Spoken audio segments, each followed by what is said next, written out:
Одесса и Киев. Путин требует большие города. Главком ВСУ отвечает Москве. В РФ уверяют, план не изменился. Детали. Трамп дал 24 часа и призвал выезжать. Массовые убийства за занавесом интернет-блэкаута. Американский удар по стране. Путин вступается за Иран. Официальное заявление России. Требования к Вашингтону. Диверсия в тылу НАТО. Германия заявляет о срыве плана РФ. Задержаны украинцы. Детали спецоперации. Пощечина Зеленскому. Украина осталась без министров обороны и энергетики. Оппозиция объясняет, что пошло не так в закулисных переговорах на Банковой. Киев готовится к масштабному переименованию районов города Луганск. Украинцы в гневе из-за действий администрации. Москва берется за расследование массовой гибели новорожденных. Скандал из-за крещенских купаний с младенцем в России. Беларусь готовится к нападению. Удар для Казахстана. Немедленная эвакуация из опасной зоны и суд над президентом. Кому светит смертная казнь? Об этом и не только. Досмотрите. Друзья, всем привет, это «Время Прядко». Коротко, четко и по делу о том, о чем говорят в мире. Поддержите прямо сейчас, пожалуйста, лайком, комментарием и репостом, а я начинаю.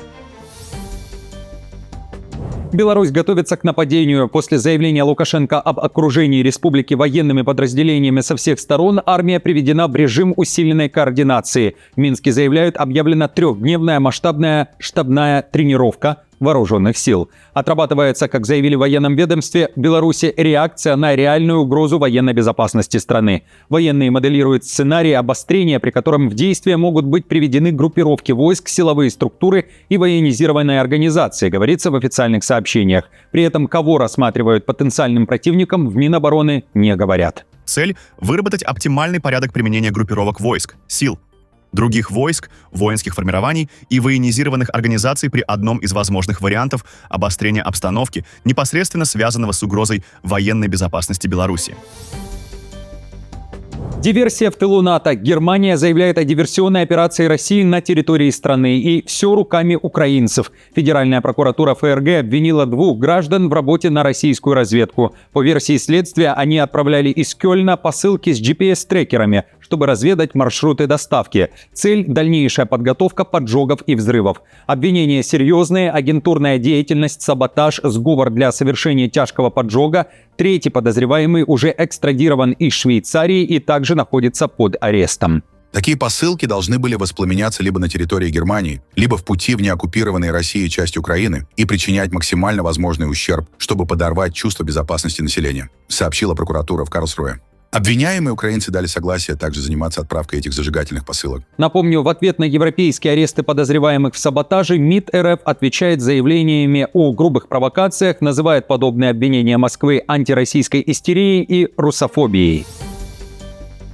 Пощечина Зеленскому. Украина осталась без министров обороны и энергетики. Верховная Рада накануне провалила голосование по ключевым назначениям. Депутаты не поддержали кандидатуры Федорова на пост министра обороны и Шмыгаля на должность министра энергетики. Оба назначения ранее лично предлагал Зеленский, однако нужного количества голосов в парламенте они не набрали. Ситуация может измениться уже 14 января. Представители украинской оппозиции считают, что то, что произошло в Раде 13 января, это, далее цитата, напоминание кому-то на Банковой, что договоренности были другими. Депутат Железняк пишет, что министров договаривались избирать на фракции вместе с президентом через праймерис. И, вероятно, часть фракции надеялась, что кандидатом на пост министра энергетики будет кто-то из своих. А Зеленский при этом не подумал объяснить депутатам, почему изменил свое же обещание, пишет Железняк. И не то чтобы к Шмыгалю были вопросы. Просто раз уж так, то почему бы не попробовать Шмыгаля на Минюст? Или на Минцифры? Или объединить эти министерства и попробовать так? Галущенко смог. А почему Денис Анатольевич не сможет? Но это были 210 голосов. И пощечина была не Шмыгалю, а именно президенту. Критическая ситуация в столице Украины. Жители Киева сметают хлеб, питьевую воду, консервы, крупы и другие не портящиеся продукты с полок супермаркетов. Вслед за маленькими магазинами в столице закрываются или переходят на сокращенный рабочий день многие большие, поскольку электрогенераторы не справляются с нагрузкой. По словам мэра Киева Кличко, сейчас не хватает электроэнергии даже для обеспечения критической инфраструктуры. В городе по-прежнему без отопления около 500 многоэтажек. Ситуация очень сложная, сказал Кличко. Ремонтные бригады работают круглосуточно. Тем временем киевляне показывают, как живут без света и тепла. Напомню, температура ночью опускается до минус 18. Вот на диване спала, укрывалась 2 одеялами. Вот одно и второе. Ну, согреваться долго согревалась. Ну, ничего. Ночь не очень спокойная была, потому что холод не сильно давал спать. Выход российских войск к Одессе – это план Путина. Об этом пишет главнокомандующий ВСУ Сырский. Он уверяет, что Россия пыталась взять под свой контроль оставшиеся территории Донецкой, Луганской, Запорожской областей, правобережья Херсонской области, а также выйти к Одессе. Но план провалился, говорят в Киеве. Мы не допустили критических прорывов противника, сорвали его планы и многократно вынуждали переносить сроки запланированных операций. Мы выстояли. Россия не отказывается от похода на Одессу. Путин требует город у моря. Об этом уже пишет Z-Военкор, представитель государственной телекомпании ВГТРК, подконтрольной Кремлю Руденко. Он также дал понять, в планах России и взятие Киева. Чистый дурак. Почему имела? Я уверен, что планы не изменились. Все цели СВО будут достигнуты. Именно так сказал наш президент. А одна из главнейших целей – это освобождение русских земель. Сырский в одном только ошибся. На Одессе мы не остановимся. Киев тоже русский город. Одесской операцией часто в российских СМИ называют вероятный план продвижения на Одессу. Статьи с оценками российских генералов и военных аналитиков регулярно появляются на лентах новостей. При этом о возможной потере Украины и Одессы вдвойне начали говорить после заседания военных РФ. Начальник Генштаба ВС РФ Герасимов 30 августа 2025 года появился в кадре на фоне карты, на которой Одесская и Николаевская области были обозначены как российские территории и отсечены от другой части Украины. О том, что Москве нужна Одесса с выходом к Молдове, говорил и Зеленский. А западная пресса еще недавно со ссылкой на представителей России также называла этот город у моря главной целью Путина. Вот что писал Financial Times. Но среди европейских политиков почти нет веры в то, что Россия готова согласиться на перемирие. Один хорошо осведомленный чиновник считает, что главная цель России сейчас – захват Одессы, который Владимир Путин рассматривает как исторически русский город. Без Одессы Украина потеряет доступ к своему главному порту. Украинские военные уверены, российская армия не имеет шансов приблизиться к Одессе, учитывая ситуацию и темпы продвижения на других участках фронта. Немедленная эвакуация из страны. Трамп призвал союзников США покинуть Иран. До этого с подобным обращением, но к американцам обратился Госдеп Штатов. Ряд новых заявлений из Вашингтона на фоне неугасающих протестов. Помощь Америке в пути. Иранские патриоты, продолжайте протесты. Берите под контроль свои институты. Сохраняйте имена убийц и тех, кто совершает злоупотребления. Они заплатят высокую цену. Я отменил все встречи с иранскими официальными лицами до тех пор, пока не прекратятся бессмысленные убийства протестующих. Помощь уже в пути. Массовые убийства за занавесом интернет-блэкаута. Иран несет масштабные потери среди гражданских. От 12 до 20 тысяч погибших. Такие данные о жертвах протестов в Иране приводит CBS News со ссылкой на иранские источники. Сам телеканал подтверждения этим цифрам не получил. Оппозиционный канал Iran International сообщает о не менее 12 тысяч погибших за 2 ночи. По версии Рейтер, число жертв около 2000 человек. При этом получение информации осложнено. В Иране уже 4-е сутки отключен интернет. Трамп заявил, что точное число погибших пока неизвестно, но даже 1 человек – это уже много. Более точные данные, по его словам, появятся в течение 24 часов. Американский президент при этом не стал рассказывать, какую помощь США отправляют Ирану. Сегодня утром вы сказали Ирану, что помощь уже в пути. Что вы имели в виду? Вам придется самим в этом разобраться, извините. В то же время Уитков провел тайные переговоры с наследным принцем Ирана в изгнании, оппозиционером Резой Пахлеви, чтобы обсудить протесты, пишет издание Axios. Американский удар по Ирану и смена режима – неизбежное событие. Так о происходящем говорят и аналитики, и европейские политики. При этом Путин вступился за Иран. Официальное заявление России публикует Министерство иностранных дел. Все происходит после резких заявлений Трампа. Москва называет протесты координированными извне, с признаками цветной революции. РФ осуждает внешнее вмешательство, говорится в заявлении. Российская власть обращается к США. Вашингтону пора остепениться. Категорически недопустимы раздающиеся из Вашингтона угрозы нанесения новых военных ударов по территории Исламской Республики. Те, кто планирует использовать инспирированные извне беспорядки в качестве предлога для повторения агрессии против Ирана, совершенной в июне 2025 года, должны отдавать себе отчет в пагубных последствиях таких действий для ситуации на Ближнем и Среднем Востоке. а также глобальной международной безопасности. Напомню, летом прошлого года после серии американских ударов по иранским объектам Путин называл действия США неспровоцированной агрессией, которая не имеет никаких оснований или оправданий, и считал, что действия Трампа бросают мир к опасной черте. Гренландия и Дания указали Трампу на место. Границы нельзя менять силой, нельзя покупать другие народы, жестко ответила Вашингтону премьер-министр Дании Метте Фредериксен. В преддверии переговоров с США по поводу купли-продажи острова Фредериксен заявила, что Дания и Гренландия за диалог, но у сторон есть четкая позиция.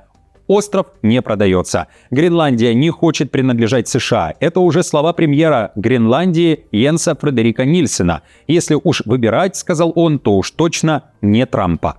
Сейчас мы столкнулись с геополитическим кризисом. И если прямо сейчас нам нужно выбирать между США и Данией, мы выбираем Данию, мы выбираем НАТО, мы выбираем Королевство Дании, мы выбираем ЕС. Суд над президентом. Глава государства на скамье подсудимых. Ему грозит смертная казнь. В Южной Корее специальный прокурор требует приговорить бывшего президента страны Юн Сок Йоля к смертной казни. Об этом сообщают южнокорейские СМИ. Его обвиняют в организации мятежа в конце 2024 года. Тогда Юн Сок Йоль объявил военное положение в стране якобы для защиты от КНДР, хотя как таковой угрозы не было. Это антигосударственный акт, который подорвал Конституцию, безопасность государства и свободы граждан, заявила сторона обвинения в суде. Юн попытался узурпировать власть, подчинить себе парламент, суды и удержаться у власти любой ценой. Согласно Уголовному кодексу Южной Кореи, экс-президенту теперь светит одно из 3 возможных наказаний: смертная казнь, пожизненное заключение с принудительными работами или пожизненное заключение без принудительных работ. Приговор будет вынесен в середине февраля. Обвиняемый своей вины не признает. Удар для Казахстана. Минэнергетики республики подтвердила атаку беспилотников на танкеры недалеко от порта Новороссийска в РФ в районе терминала Каспийского трубопроводного консорциума. Как сообщается, судна стояли в очереди на погрузку казахстанской экспортной нефти. Атакованы танкеры «Дельта Хармония», это греческий танкер, его взяла в аренду американская компания «Шеврон», и танкер «Матильда», тоже греческий, его взяла в аренду казахстанская компания «Казмунайгаз». Оба судна использовались для перевозки казахстанской нефти. Также в Казахстане, подчеркивают, экспортные ресурсы страны не пострадали. Министерство энергетики в оперативном режиме координирует действия с национальным оператором «Казмунайгаз», администрацией консорциума и судовладельцами для обеспечения безопасности логистических цепочек и бесперебойности экспортных поставок. Киев готовится к масштабному переименованию районов города Луганск, который уже более 10 лет находится под контролем России. Украинские власти объявили прием предложений по переименованию 3 районов Луганска – Артемовского, Октябрьского и Ленинского. Луганская областная государственная администрация запустила официальную процедуру. Гражданам предлагают направлять свои варианты новых названий, но строго в рамках украинского законодательства, а причина названа такая. Согласно разъяснениям Украинского института национальной памяти, название Артемовского, Жовтневого и Ленинского районов в городе Луганске содержат символику коммунистического тоталитарного режима и символику российской имперской политики, а потому подлежат переименованию. На официальной странице Луганской областной госадминистрации, где было размещено это сообщение, под 200 комментариев. Граждане Украины возмущены. Одни задаются вопросом, кому необходимо это переименование и почему не позаботиться о луганчанах, которые выехали из города после 2014 года на территории подконтрольной Украине. Другие же пишут свои варианты. Например, районы Луганска предлагают назвать Минничевский, Юзиковский и Гайдайский. Здесь акцент на коррупционные скандалы и расследования в Украине.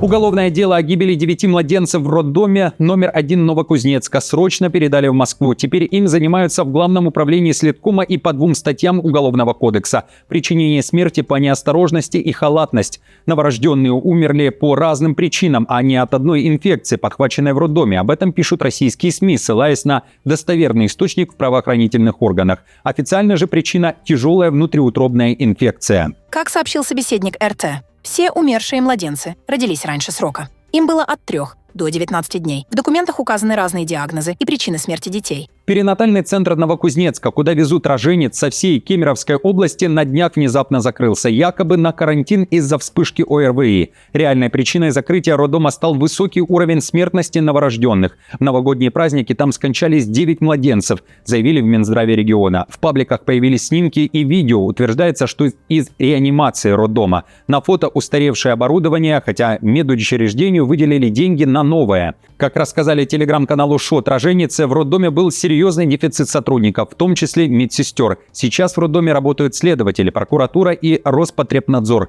Главврача отстранили от работы. Вину своих подчиненных он отрицает. С конца декабря в роддоме родились много недоношенных детей с патологиями. Все случаи разные. Мы не считаем, что они между собой связаны в тенденцию. Но проверка еще идет. Вину врачей категорически отрицаю. На фоне ЧП в Госдуме призвали проверить все российские роддомы, а депутат Госдумы Миронов считает, что России нужна комплексная реформа здравоохранения, потому что указы Путина выполняются только на бумаге.